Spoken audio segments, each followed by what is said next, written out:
네, 행정처장님. 예, 지금 아마 계속 일반론으로밖에 답을 못 하신다고 하시니 일반적인 거를 한번 질의 드려 보겠습니다. 자료 한번 보시죠. 자, 대한민국 헌법에 따라서 국민 주권 아래 행정부, 입법부, 사법부가 있습니다. 이 그림에 동의하십니까? 예, 동의합니다. 예, 입법부는 법을 만들고 행정부는 그 법을 집행하고 사법부는 법을 해석하는 기관이죠. 예, 이 세 기관은 국민 주권 아래에 있습니다. 국민으로부터 권력을 부여받았습니다. 맞죠? 예, 만약에 입법부가 우리 헌법에는 입법권은 입법부 국회에 있다고 분명히 정하고 있습니다. 그런데 입법부가 법을 만들어요. 지난 5월 1일에 법을 하나 만듭니다. 22대 대통령 선거 후보는 한덕수로 한다. 이런 법을 만듭니다. 이거 위헌입니까? 합헌입니까? 처분적 법률은 위헌적인 성격이 강하다라는 생각을 처분적 하고 있습니다. 법률도 있지만 그 자체로 국민 주권을 침해하고 있지 않습니까? 대통령의 선출권을 침해하고 있지 않습니까? 그 부분도 포함되어 있습니다. 후보를 다 없애버리고 한덕수만 후보로 한다라는 입법을 하면 위헌이겠죠? 그렇다고 생각합니다. 국회 문 닫아야겠죠, 그런 상황이면. 예, 그런데 5월 1일 날 사법부가 대통령 후보는 한덕수로 한다라는 판결을 한 거예요. 그게 맞으면 위헌적 판결 아닙니까? 사법부 문 닫아야 되는 거 아닙니까? 동의 못 하시겠죠? 그게 한덕수를 후보로 한다라는 그 의미라는 걸 지금 동의 못 하실 겁니다, 아마. 하지만 국민들은 그렇게 이해하고 있어요. 문제는 여기 있는 것입니다. 제가 그 이유를 설명드려 볼게요. 다음 페이지 보세요.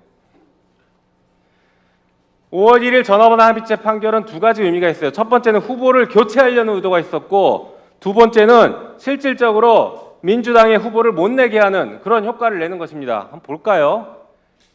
자, 4월 24일 날 2차 전원합의체 심리를 했고 표결을 했습니다. 그 뒤에 민주당은 4월 27일 날 대통령 후보를 확정해요. 그리고 확정된 이후인 5월 1일 날 파기환송 판결 선고해버리죠. 대통령 후보 안 된다라고 선언해버립니다. 그런데 5월 10일, 11일 날 후보 등록을 해야 됩니다. 민주당 입장에서는 경선 기간이 12일 걸렸어요. 이것도 엄청 압축했습니다. 왜냐하면 탄핵 직후에 60일 이내에 대통령 선거를 치러야 되기 때문에 12일로 최대한 압축했습니다. 그런데 아까 국민의힘도 계속 얘기합니다. 후보 교체하면 되지 않냐 이런 소리 하고 있는데 그게 지금 내심의 의사였겠죠. 근데 후보 교체도 못하게 만들어요. 보면 5월 1일 날 파기환송하면 5월 10일까지 민주당이 어떻게 후보를 교체합니까? 불가능해요. 경선 자체가 불가능합니다. 그렇죠? 그리고 5월 15일 날 파기환송심 공판기일 잡습니다. 저때 파기환송심에 따라서 이재명 후보의 피선거권을 박탈시키려고 했겠죠. 그러면 무슨 일이 벌어집니까? 실질적으로 민주당 후보를 없애겠다는 거예요. 민주당은 후보를 아예 낼 수조차 없습니다. 후보 등록일이 지났기 때문에. 그러니까 5월 1일 전원합의체 판결 그리고 그 뒤에 고등법원의 신속한 조치들은 22대 대통령 선거의 후보는 한덕수로 한다라는 판결을 한 거예요. 대법원이 그걸 한 겁니다. 지금 국민주권을 이렇게 침해했어요. 위헌을 했습니다. 대법원 문 닫아야 돼요. 이 정도면. 그런데 아직도 상황 인식을 못하고 다른 얘기하시고 여기서 어떻게든 빠져나가려고만 하고 계시면 됩니까? 이게 현실인데요. 이게 현실. 사법부 독립은요. 다 좋습니다. 사법부 독립 계속 얘기하시는데 사법부 독립은 대법원장으로부터도 독립돼야 되는 거 아닌가요? 그 부분도 포함되어 있습니다. 그렇죠. 그런데 지금 대법원장으로부터 독립하지 못한 대법원 판결이 나왔기 때문에 법원의 신뢰가 나락으로 떨어진 겁니다.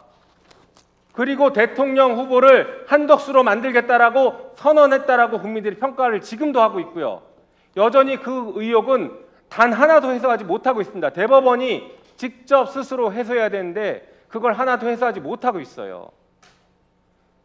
헌법 46조 2항 제가 한번 말씀드려 볼게요. 이렇게 돼 있습니다. 국회의원은 국가 이익을 우선하여 양심에 따라 직무를 행한다. 좋은 얘기입니다. 모든 국회의원이 이렇게 양심에 따라서 국가의 이익을 우선하고 직무를 행합니까? 어떻게 평가하십니까? 솔직히. 그래야만 한다고 생각합니다. 현실은 그렇지 않다고 보십니까? 그런 측면도 있습니다. 그렇죠. 오늘 국민의힘 의원들도 보면 양심이 없어요. 다 도망갔습니다. 이게 현실이에요. 국민들은 이렇게 봅니다. 자, 헌법 103조 볼까요? 그렇게 금과 억조로 말씀하시는 사법부 독립이 있습니다. 법관은 헌법과 법률에 의하여 그 양심에 따라 독립하여 심판한다. 여기도 양심이 등장합니다. 그런데 국민들은요, 이 양심을 못 믿겠다는 거예요. 조희대 대법원장의 양심을 못 믿겠다고 지금 하는 겁니다. 국민들이. 그러면 이 양심을 못 믿을 때 어떻게 해야 됩니까? 국민들이 아무것도 못 해야 됩니까? 아니죠. 최소한 국민의 대표인 국회가 따져 물어야죠. 그러면 법원은 답할 의무가 있습니다. 이 103조는 법원이 항상 사법부 독립의 근거로 삼고 있습니다. 하지만 달리 보면요, 사법권을 남용하는 것에 대한 최소한의 안전장치입니다. 판사가 마음대로 재판하지 마, 최소한 양심은 지켜 라는 최소한의 안전장치예요. 이것은 국민이 부여한 안전장치입니다. 그런데 그 안전장치를 그 다음 한번 보실까요? 제가 계속 얘기하죠. 한덕수 프로젝트, 한덕수 대통령 만들기 프로젝트의 조희대 대법원장은 행동대장이었다고 제가 계속 말씀드렸습니다. 저 그림 한번 보죠. 한덕수 대통령 만들기. 네. 1분 넣어드리십시오. 한덕수 대통령 만들기. 다행히 실패했습니다. 정말 국민들이 들고 일어나서 실패했어요. 그런데 한덕수 프로젝트의 또 한 축은 뭐냐면 내란범들 풀어주기입니다. 그 내란범들 풀어주기, 그게 지금 진행되고 있어요. 봐봐요. 오늘도 내란범 풀어줬지 않습니까? 박성재를 어떻게 풀어줄 수 있습니까? 전 국민이 다 봤는데. 이건 제2의 김학의 사건 아닌가요? 전 국민이 CCTV 다 봤는데 법원만 아니라고 합니다. 이건 제2의 김학의 사건이라고 저는 봐요. 그리고 한덕수를 만약에 대통령으로 만들었으면 무슨 일이 벌어졌겠습니까? 저는 반드시 제2차 계엄했다고 봅니다. 왜? 독재를 위해서 1차 계엄했는데 한덕수 다 만들면 다시 2차 계엄해서 독재 완성하고 내란범들 다 풀어주고 자기들만의 세상을 만들겠죠. 그 고속도로를 조희대 대법원장이 깔아줬다는 얘기입니다. 간신히 막았어요. 간신히. 거기에 대해서 어떻게 책임을 안 지고 있습니까? 예, 아까도 말씀드렸지만 12상 비상계엄의 위원이라는 부분에 대해서는 제가 나가서 12월 6일인가요? 그때도 그렇고 그 후에도 여러 차례 입장을 밝힌 바 있습니다.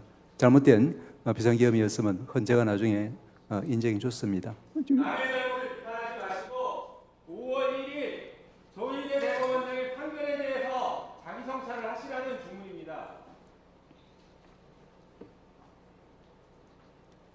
예, 주신 말씀 항상 헌법과 법률과 양심에 따른 판결을 할 수 있도록 저희 법관들 다 명심하겠습니다. 네, 수고하셨습니다. 꿈쩍을 안 하시네요. 잔잔한 파문조차 일지 않은 그런 경직성을 느낍니다. 전율합니다. 제가 위원으로서 질의를 하도록 하겠습니다. 서면 질의에 대한 답변서 73쪽을 자주 인용을 하십니다. 1심과 원심이 인정한 사실관계 큰 차이 없으므로 사실 인정에 어려움이 있는 사건도 아니다. 1심과 원심은 동일한 사실관계에 대하여 치밀하게 법률을 전개 적용하였고 이를 판결서에도 상세하게 설시하였으므로 대법원으로서는 그중 어느 쪽을 채택할 것인가를 결정하면 충분한 사건이기도 하다. 이렇게 말씀을 하셨네요. 그걸 여러 차례 행정처장님은 인용을 하셨습니다. 그런데 제가 볼 때는 이것은 주사위 던지기, 동전 던지기 재판으로 보입니다. 1심은 유죄, 원심은 무죄, 1, 2심이 이렇게 180도 다른 결론이라면 같은 사실관계를 놓고 법률심에서 왜 멀쩡한 판사들이 1심과 항소심이 이렇게 다를까 하면은 숙고를 거듭해야 되는데 예외를 5번 반복을 하고 이러한 정치 판결의 결론은 이런 겁니다. 그래서 이것은 이 어느 쪽을 채택할 것인가, 말미에 이렇게 돼 있나요? 그중 어느 쪽을 채택할 것인가, 기록을 면밀히 보고 숙고 끝에 결정한 것이 아니라 동전 던지기로 1심으로 이미 결론은 나 있었다, 이렇게 볼 수밖에 없는 겁니다.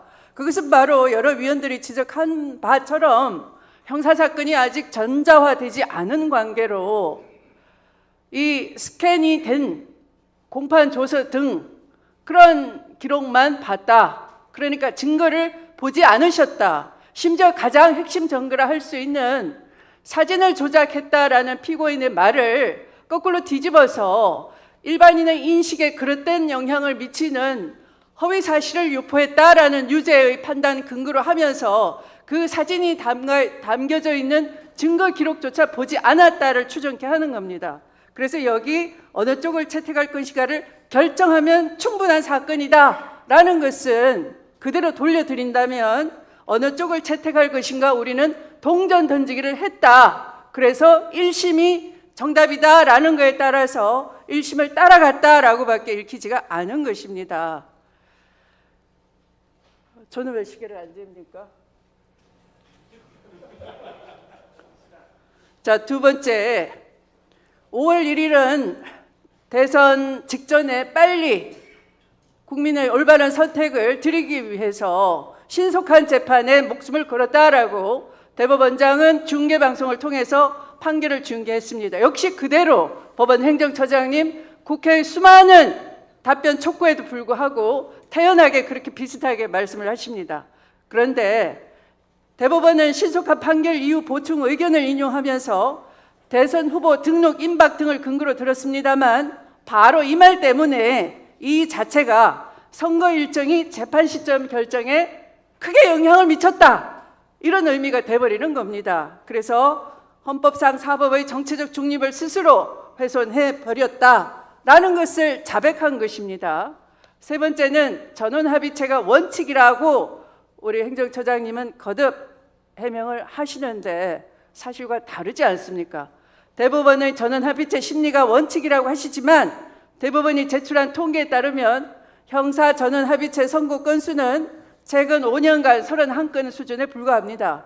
대법원 5년간 형사 상고심 전체 11만 8,384건의 0.026%에 지나지 않은 것입니다.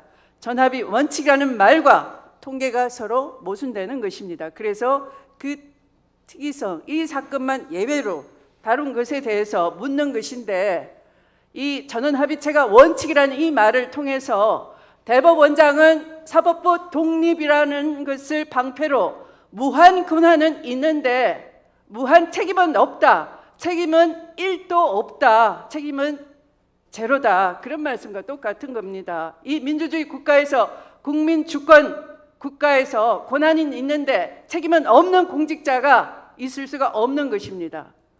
한마디로 사법을 수단으로 한 정치인의 정치 생명을 끊어놓는 사법 살인에 해당하는 것이고, 대통령에 대한 국민의 선택권을 박탈을 하려 했던 것입니다. 그것은 곧바로 주권 침해에 해당되는 것입니다. 특히 어느 한 소수 의견을 낸 대법관이 말씀하신 대로 내란 상태에 있는 상황에서 이 재판은 아이러니하다. 대법원은 숙고를 거듭할 수 있는, 그래서 보석과 같은 결론을 내놔야 하는데 그런 시간을 갖지 못했다. 마치 고백록 같았습니다. 판결문이라기보다 그 성실한 솔직한 고백록을 보면서 이 내란으로 국민 주권을 침해한 내란범으로 인해서 치러지는 선거를 맞이한 때에 바로 국민 선택권, 가장 기본권인 국민의 공민권을, 그것도 대통령 선거에 대한 국민 참여권을, 주권을 침해하려 했던 판결이기 때문에 이것은 정치 판결이라고 하는 것이고 이렇게 심각하게 문제를 삼는 것입니다. 자, 우리 대법원장님이나 또 대신 방패가 돼서 앉아 계시는 법원 행정처장님은 죄송하지만 악의 평범성의 대표 명사격인 아이히만을 부는 듯합니다. 우리는 단지 손에 잡히는 대로 기록이 와서 판결 권한을 행사했을 뿐이다. 나머지 동조한 대법관들은 대법원장의 깃발을 따라서 그렇게 따라서 했을 뿐이다. 그 결과는 모른다. 어느 대법관의 고백처럼 항소심 파기환송해서 돌려보냈는데 고법이 왜 그렇게 급가속 페달을 밟았는지는 모르겠다. 우리는 그저 휴일이기 때문에 그렇게 했을 뿐이다. 이것이 아이히만의 악의 평범성이 아니고 뭐라고 설명할 수 있겠습니까? 아니면 이 자리에 수도 없는 절규에 비슷한, 차라리 질이라고 하기보다는 절규입니다. 호소입니다. 그 호소에 대해서 꿈쩍도 않으시고 계속 위증을 하시거나 일반론을 내세우면서 솔직한 답변을 회피하시고 사실상 실질상 국정감사를 방해하시고, 그리고 또 사법정보화 실장 한번 일어나 보십시오. 원호신 사법정보화 실장님.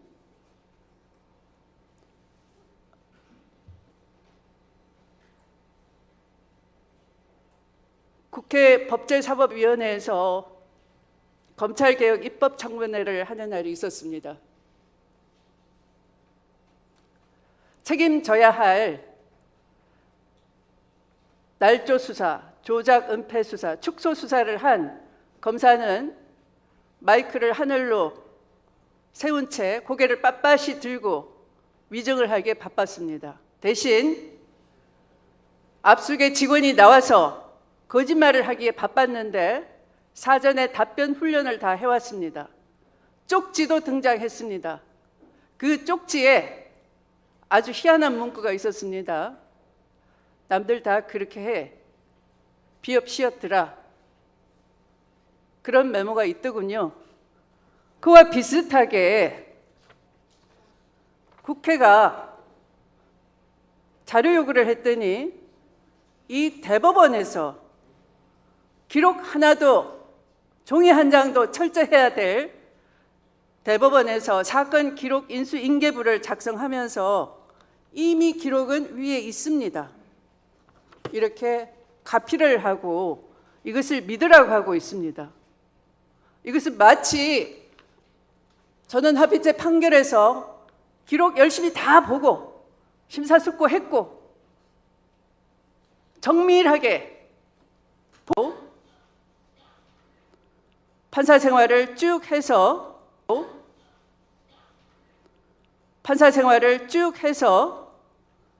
고등법원 판사, 그리고 지금 법원행정처 정보화 실장의 경력을 가지고 있으시네요.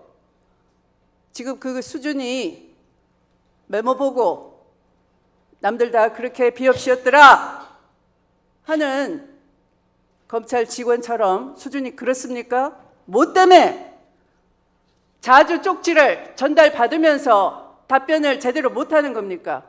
양심을 걸고 법률가 양심에 따라서 재판을 하는 배운 바대로 양심을 걸고 왜 그렇게 하는지 한번 솔직하게 한번 말해보세요.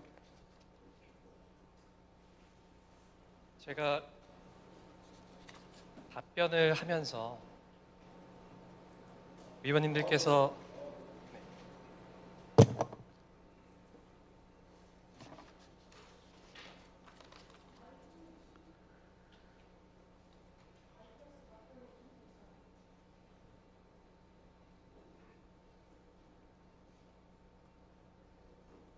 정보실장입니다. 원호신 판사입니다.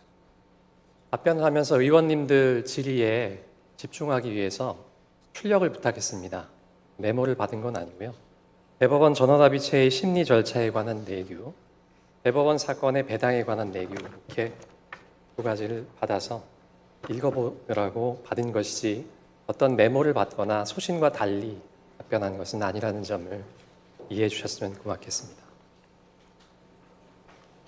내가 그 정도 가지고 이렇게 굳이 멀쩡한 판사 출신의 우리 사법정보실장을 불러내서 혼을 내려고 하겠습니까? 정신들 차리세요. 들어가세요.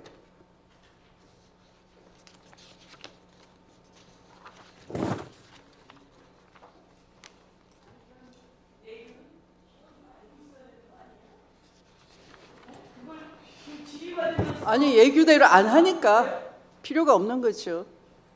이 사건에 있어서는.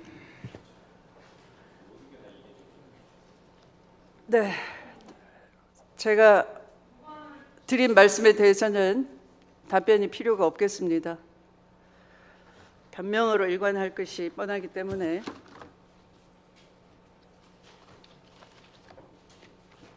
자, 위원님들의 의견을 구하겠습니다. 지금 주 질의를 다 마쳤습니다. 시각은 7시 7분경이고요.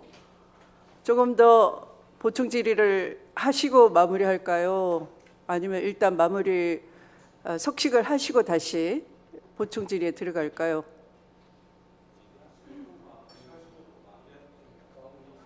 네, 그러면 그렇겠습니다. 네, 그러면 10분간 정해하도록 하겠습니다.